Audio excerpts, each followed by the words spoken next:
i siema, z Santorini. Nie poleciałem. A dlaczego? Bo linia lotnicza anulowała mój lot. Wysłała mi wiadomość, że mój lot jest przeniesiony na jutro. Ja oczywiście nie zauważyłem, że data się nie zgadza z dzisiejszą. Myślałem, że przełożyli tylko o godzinę. Okazało się, że przyjeżdża na lotnisko. Mojego lotu nie ma. Idę robić afery, co jest grane. Ona mówi, że w ogóle nie lecę. Że prawdopodobnie przełożą mój lot na jutro. Ale mogę się nie zmieścić do samolotu, ponieważ będą dwa loty łączyli. I już straciłem na tym, że dzisiaj w ogóle tutaj zostaję. Na szczęście dwóch Polaków mnie przygarnęło do siebie. Dziękuję bardzo, będę im bardzo zawsze wdzięczny, bo tak to bym teraz spał pewnie na lotnisku. I dodatkowo musiałem zmienić rezerwację, bo ja jutro już miałem lecieć z Abu Dhabi do Indii i do Bangkoku. To już straciłem pieniądze, plus jeszcze kolejne z Bangkoku na Phuket. Jestem taki okropnie zły, że sobie nawet nie wyobrażacie, bo najgorsze jest to, że tutaj ta pani powiedziała, że z Wizz Aira nie mają nikogo, ona pracuje po prostu jako taki pośrednik i ona mi nie pomoże, żebym sobie dzwonił do linii lotniczej i załatwiał to z linią lotniczą. I co? No, nic nie załatwię, no. No bo jak ja coś załatwię, jak jest noc i oni nie odbierają. Nasz lot było o 22 coś, a biuro pracuje do 22. Umyli listę rączki. Mam nadzieję, że jutro mnie wpuszczą do samolotu, bo jak mnie nie wpuszczą, to będzie nieciekawie i to bardzo i stracę znowu dużo pieniędzy. Bo samo to, że zostaję tutaj, to już jest strata pieniędzy. Bo miałem właśnie siedzieć w samolocie i lecieć do Abu Dhabi. Ale jak to mówią, nic nie dzieje się przypadkiem i pokażę wam, jak wygląda nocne życie na Santorini.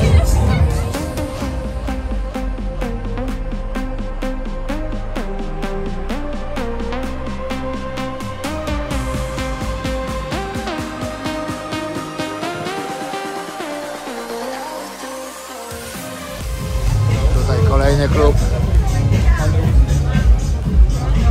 Ja trochę najpierw pochodzę i popatrzę, bo trochę tych wszystkich klubów tutaj dookoła jest.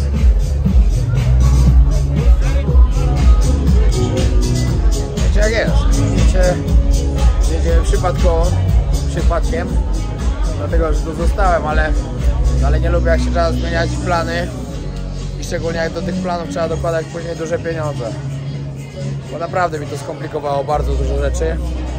Tym bardziej, że planowałem, żeby w czwartek już naprawdę być na tym Phuket. No a teraz wychodzi na to, że nie będę musiał być dopiero w piątek. Tak, w piątek. No chyba, że mi się nie uda zmienić rezerwacji i od razu po przylocie z Indii do Bangkoku wsiądę w kolejny samolot i polecę na Phuket, ale bardzo mi zależało na tym, żeby sobie zostać jedynie w Bangkoku. Ja po prostu bardzo ten Bangkok lubię. Pytałem się tutaj kogoś, do której tutaj się coś dzieje na mieście, to podobno do 5 rano. Także akurat jest, aha, i żeby było, jestem teraz w miejscowości Fira? Chyba tak. Chyba Fira, tak. No. No i dość trochę się tu dzieje. Prezentować nie będę oczywiście.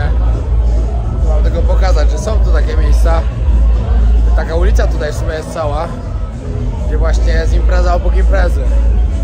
Ja absolutnie nie mam do tego humoru, no ale chyba nie możecie mi się dziwić. W każdym miejscu pełno ludzi. Full. To jest fajne. To są wakacje. Troszkę pochodzę tymi uliczkami, wam pokażę jeszcze. A, tu jest.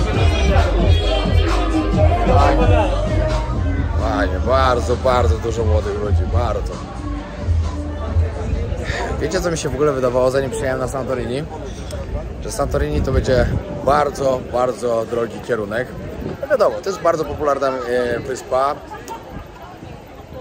I powiem tak, oczywiście, może tu być bardzo drogo. Nie ma problemu, bo wiadomo, jak chcecie sobie wziąć apartament, jakiś z basena albo jacuzzi na skarbie, tutaj w tych białych domach, to jest bardzo drogie, nie ma co ukrywać. Ale spotkałem dzisiaj Polaków, którzy mi mówią na przykład, że oni tutaj płacili po 200 zł za pokój. Tylko oni mieli chyba, nie wiem, czy to nie było hostelowe takie, ale mówię, że mieli dwa osobne łóżka po prostu i zapłacili za 3 noce 600 zł razem. Tu, gdzie my teraz się zatrzymaliśmy, to no to właśnie ci Polacy mnie przygarnęli. Jak ja im będę wdzięczny za to, to sobie nawet nie wyobrażacie. Mam nadzieję, że przyjedziecie kiedyś do Tajlandii i będę mógł się jakoś odwdzięczyć. No to akurat tu było drogo, to było 300 euro za noc. Ale to jest tak, że linia lotnicza niby twierdzi, że odda te pieniądze za to, bo to jest po prostu ich wina, że my tutaj zostaliśmy. Ale poniżej 300 euro oni nie mogli już nie znaleźć, to jest full sezon. Były później już tylko droższe. No, ale właśnie, na przykład, patrzcie, transport macie euro 60 za przejazd autobusem. Byłem bardzo zaskoczony, byłem przekonany, że będzie dużo drożej. Jedzenie ceny jak w Polsce, no. Kepsa normalnego jecie tutaj, nie wiem, za 5 euro, takiego, wiecie, rola na talerzu jakieś za 10 euro. Takiej 10-15 euro to jest taka normalna cena, to jest taki obiad. To jak ja byłem w takim Gdańsku, albo w Zakopanym, albo w Warszawie, ceny są te same. Także naprawdę wydaje mi się, że teraz po wakacjach w Polsce już nic mnie nie zaskoczy. Serio.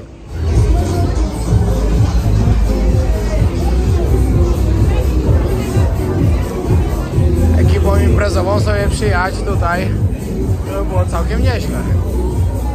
I patrzcie, jaki widok z rana.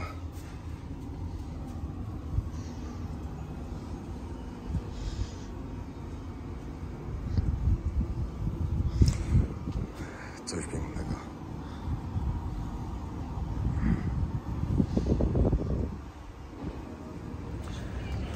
Siemanko w kolejny dzień. Ludzie, którzy uratowali mi wczoraj życie. Siemanko, to akurat była sama przyjemność. No nie, miałem naprawdę duże szczęście, że przez przypadek, jak rozmawiałem z jakimś... Skąd mógł być ten? Jakiś Hindus, no. Zagadał do nich. Okazało się, że mówią po polsku i tak wyszło, że jesteśmy razem. Całe szczęście. I w tym szczęściu, w nieszczęściu mój lot dzisiaj jest. Znaczy moje miejsce w samolocie jest. Ich niestety nie ma. Ale to i tak nieźle, zobaczymy antenę. Ja już też planowałem być w Atenach razem z nimi, no ale moje miejsce w samolocie akurat jest. Ale jeszcze przełożyli jeszcze raz, że nie lecę jednak... A gdzie jedziemy? Góra, dół? Że nie lecę jednak o 23. Dostałem przed chwilą wiadomość, że jednak jest przełożone znowu na jutro, no ale na drugą w nocy, czyli tak jakby... I tak wieczorem pojadę na lotnisku i polecę... Mam nadzieję, że polecę. Że tak to się ułoży. Także jeszcze dzisiaj cały dzień mam Santorini nieplanowane, wszystko mi się przesuwa jeden dzień, ale obym stąd wyleciał, to jest najważniejsze.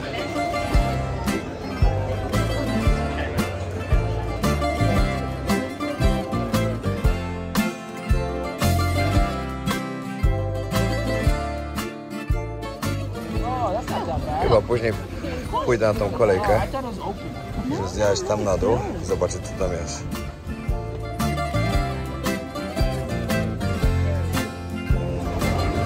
Znowu na dworcu. Jadę właśnie do miejscowości Perissa. Zobaczcie, jak wygląda tutaj plaża, trochę wam pokazać. Ogólnie mam cały dzień, mój bilet znowu został zmieniony na drugą w nocy. Także jakoś trzeba wykorzystać ten dzień. Ale jestem naprawdę mega zdenerwowany. Na pewno będę ubiegał się o odszkodowanie. Pamiętajcie o tym, bardzo dużo osób o tym zapomina, że jeżeli wasz lot jest opóźniony i nawet jeśli nie macie ubezpieczonego tego lotu, to i tak z góry on gdzieś jest ubezpieczony. I pamiętajcie, że powyżej 6 godzin możecie ubiegać się o odszkodowanie za to, że lot został opóźniony. Mój lot został opóźniony o... Czekajcie, ile? 28 godzin. Wow. 28 godzin, także ja bez problemu mogę się ubiegać i mam szansę dostać nawet 600 euro za to, bo tak to wygląda. Ala kiedyś tak dostała odszkodowanie, także ja też będę na pewno próbował. Zobaczymy. Kurde, to nie mój. Bo po pierwsze muszę się starać właśnie, żeby odzyskać za to, że jest spóźniony, plus dodatkowo za zmianę rezerwacji mojego biletu. Bo po prostu poniosłem koszty, jeszcze mógłbym się starać o hotel, no ale na szczęście oni mnie zabrali do siebie Także oni będą się o to ubiegać. No i tyle. Mam nadzieję, że coś odzyskam. Dotarłem właśnie do miejscowości, ale tam ktoś mieszka. Szalony ktoś. W miejscowości Perissa. Przyjechałem tu głównie, żeby wam pokazać, jak wygląda plaża. O, tu kościółek. I te czarne piaski, które są wulkaniczne. Na początku muszę gdzieś szybko dorwać internet, bo trzeba udostępnić odcinek wtorkowy z Podlasia. I to jest moja misja na teraz. Sprawdzaliśmy jeszcze, ile w ogóle normalna jest cena za ten apartament, w którym się zatrzymaliśmy.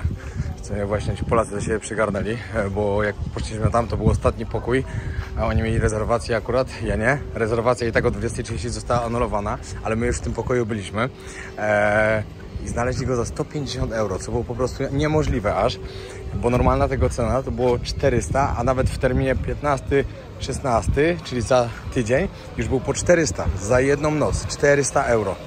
To sobie wyobraźcie, jakim fartem było to, że znaleźliśmy go znaczy oni go znaleźli za 150 na ostatnią chwilę.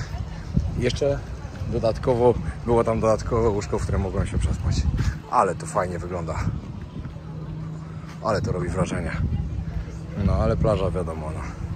Leżak na leżaku. Co już nie robi żadnego wrażenia na mnie, a nawet odrzuca mnie.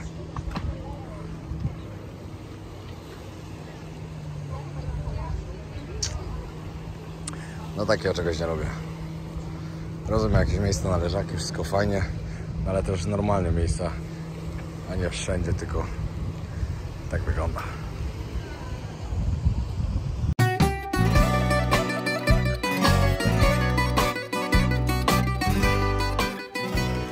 Nie lubię takiego piasku. Zdecydowanie. Dla mnie piasek powinien być biały. Wtedy to dużo lepiej wygląda.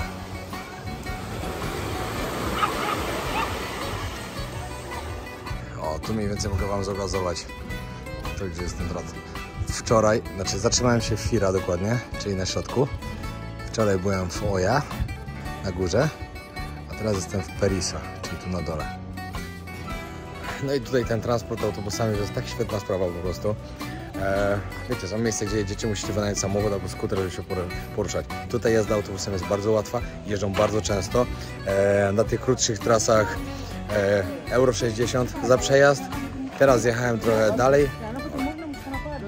Jechałem teraz, to zapłaciłem 2,20. To jest nadal bardzo dobra cena. Bardzo, bardzo. No i tu już lepiej. Tu już macie miejsce, gdzie się można normalnie położyć. Nie jest zawalone leżakami. No, mam być szczery. Wiem, że ktoś się może nie zgodzić oczywiście, ale to jest mój kanał i ja po prostu mówię, co mi się podoba. Dla mnie Santorini to nie jest to tutaj takie, wiecie, plaża i takie zwykłe budynki. Dla mnie Santorini to jest właśnie Oja i Fira, tam gdzie macie te piękne białe budynki na zboczu, które pięknie wyglądają. O, takie niebieskie kopuły tam co są w tym Oja właśnie. To jest Santorini takie, jakie ja chciałem zobaczyć i się cieszę, że zobaczyłem. I nie wiem, czy mówiłem, ale tak w ogóle widzieć ostatniego odcinka, nie, to mówiłem na początku tego, że przełożyli mi najpierw lot na dzisiaj, na 23. Dzisiaj dostałem wiadomość, że przekładają na jutro, na 2 w nocy, a później dostałem wiadomość, że mam lot z drugiego terminalu w Sofii w Bułgarii. Wiecie. I na szczęście zadzwoniłem tam i się okazało, że to ogólnie mają taki błąd i do wszystkich ludzi, na wszystkich lotach wysłali tego samego SMS-a, bo już w internecie po prostu jest wrzawa w stronę tego, o co chodzi, ale Jara pomogła, zadzwoniła do nich, upewniła się, także luzik. Prawdopodobnie dzisiaj stąd wylecę, mam nadzieję, bo jutro chcę wam pokazać, jak wygląda Abu Dhabi. Ale porcję mi zrobili. Wiem, że średnio zdrowo, ale wrócę do Tajlandii, to będę ja zdrowo. Teraz jeszcze się chcę cieszyć.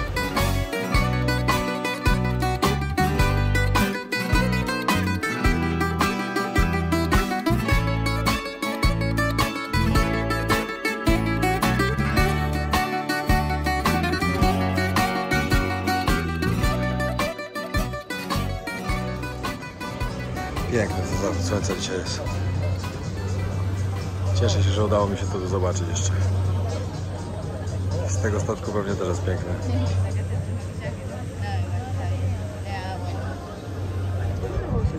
Patrzcie, ile tu jest wszędzie ludzi. Wszędzie. Tu.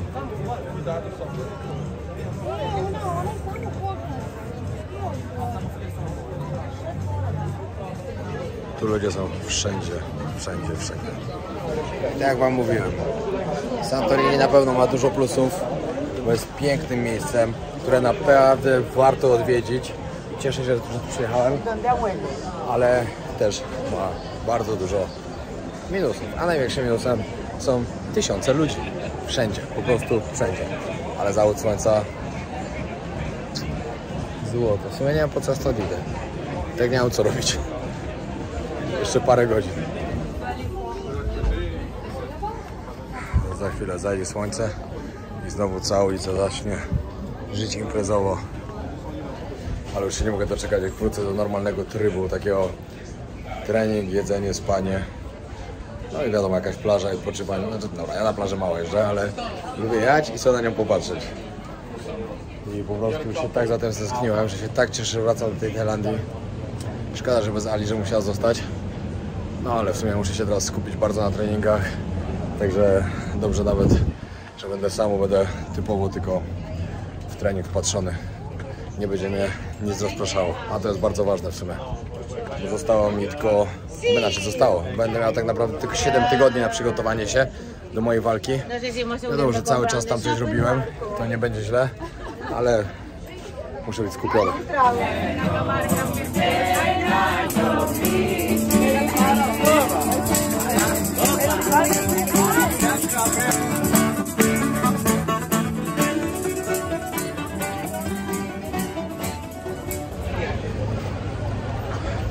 Bagaże wzięte, czas się zbierać na lotnisko i zaraz się okaże, czy stąd wylecę, czy nie. Nie wiem, nawet nie chcę myśleć o tym, że nie.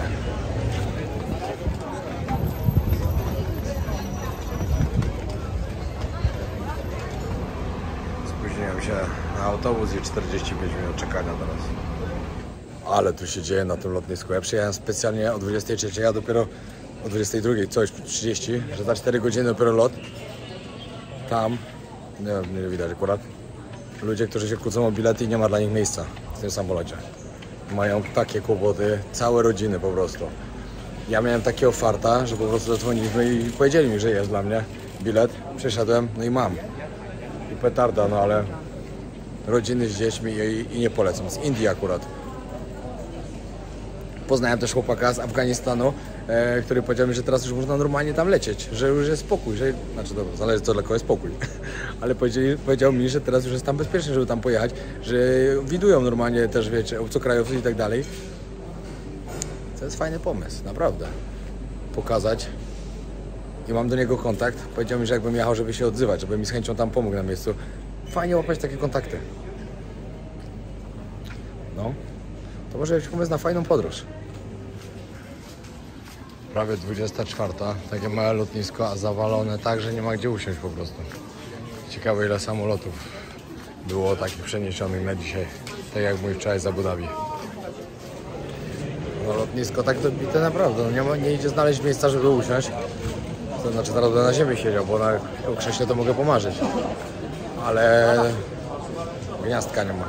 Wszystko zajęte, nie mam jak ładować telefon i zaraz mi padnie. I dolecę do Abu Dhabi z rozładowanym telefonem i to będzie najgorsze. Nic, dobra. Całe szczęście, wsiadam do samolotu, dobrze się skończyło. Kolejny odcinek z Abu Dhabi, także serdecznie zapraszam. Pozdro, jak się podobało Santorini, zostawcie subskrypcję. Lecimy po kolejny 1000.